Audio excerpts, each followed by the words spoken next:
State Route 71 Blackbird, the Cold War spy plane that's still the world's fastest airplane.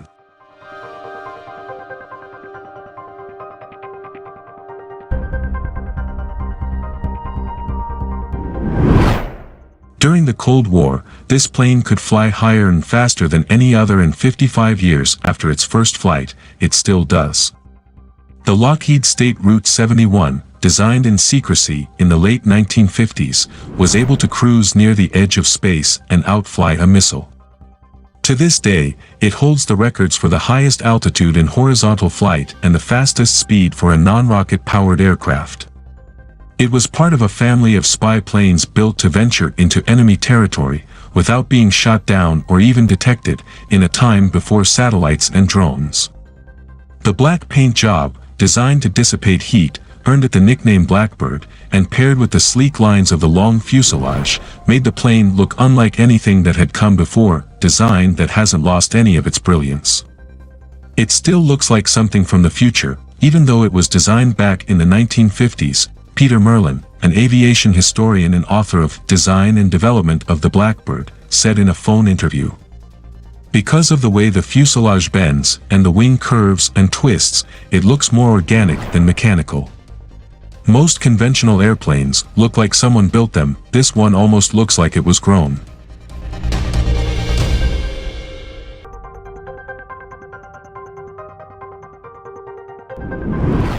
A CIA spy. In May 1960, an American U-2 spy plane was shot down in Soviet airspace while taking aerial photographs. Initially, the US government said it was a stray weather research aircraft, but the story fell apart once the Soviet government released photos of the captured pilot and the plane's surveillance equipment. The incident had immediate diplomatic repercussions for the Cold War and reinforced the need for a new type of reconnaissance plane that could fly faster and higher, safe from anti-aircraft fire. The CIA wanted a plane that could fly above 90,000 feet or thereabouts, at high speed and as invisible to radar as it was feasible, said Merlin. The task of designing such an ambitious machine fell on Clarence Kelly Johnson, one of the world's greatest aircraft designers, and his secret division of engineers at Lockheed, called Skunk Works. Everything had to be invented. Everything, recalled Johnson, who died in 1990, the same year the Blackbirds were first retired from service. The original plane in the Blackbird family was called the A-12 and made its maiden flight on April 30, 1962. In total, 13 A-12s were produced, and the plane was a top-secret, special access program operated by the CIA.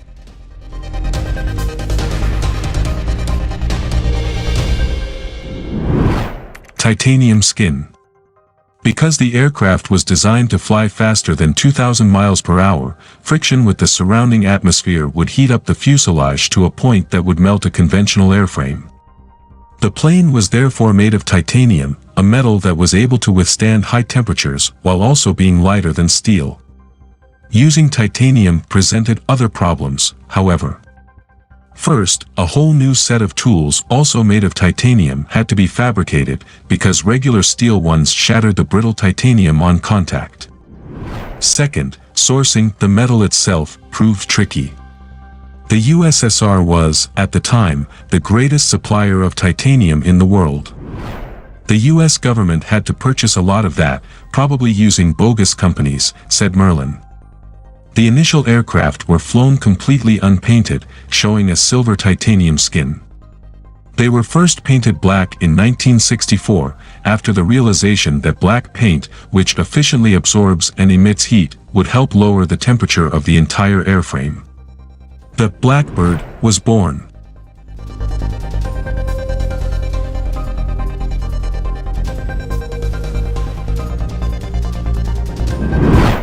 Same plane, different names.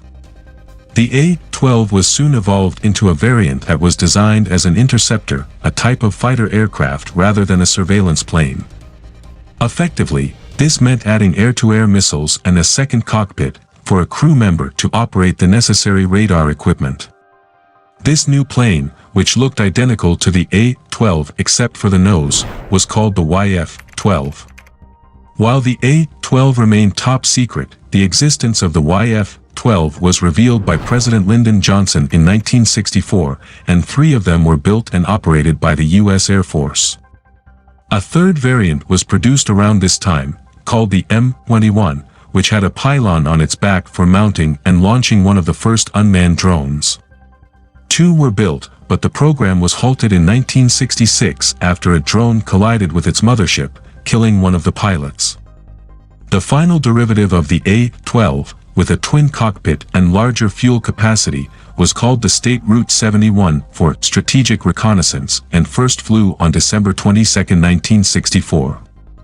This is the version that would go on to perform intelligence missions for the U.S. Air Force for over 30 years, and a total of 32 were built, bringing the final tally for the Blackbird family to 50.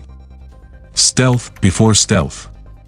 The fuselage of the State Route 71 included some of the very first composite materials ever used in an aircraft, which made the plane harder to spot for enemy radar. It was essentially stealthy before the word stealth was even used, said Merlin.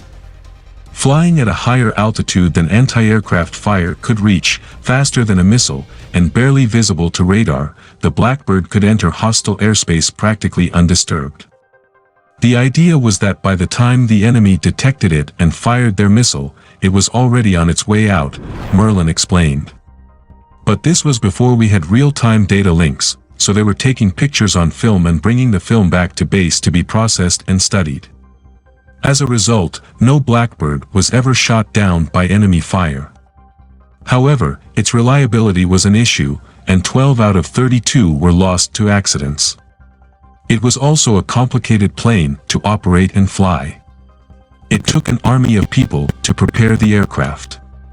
A Blackbird operational mission essentially had a countdown, like a space mission did, because there was so much preparation involved in both getting the crew ready and the vehicle ready, an unbelievable amount of effort and manpower, said Merlin. The pilots also had to suit up in a special way, due to the extreme conditions found at high altitude. They basically wore a space suit, the same sort of thing that you would later see space shuttle crews wearing, said Merlin. The cockpit also got very hot when flying at high speeds, so much that pilots used to warm up their meal on long missions by pressing it against the glass. No Blackbirds were ever flown over Soviet airspace, something the US government stopped doing entirely after the 1960 incident, but they still played an important role in the Cold War and performed missions in other critical theaters, such as the Middle East, Vietnam, and North Korea.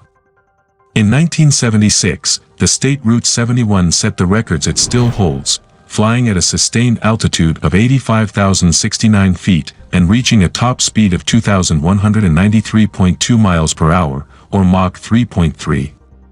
The program was halted in 1990 with a brief revival in the mid-1990s, once technologies like spy satellites and UAVs, unmanned aerial vehicles or drones, had become more feasible and offered instant access to surveillance data. The State Route 71 was last flown by NASA in 1999, which used 2 of the aircraft for high-speed and high-altitude aeronautical research. Since then, the surviving Blackbirds have all found their way into museums.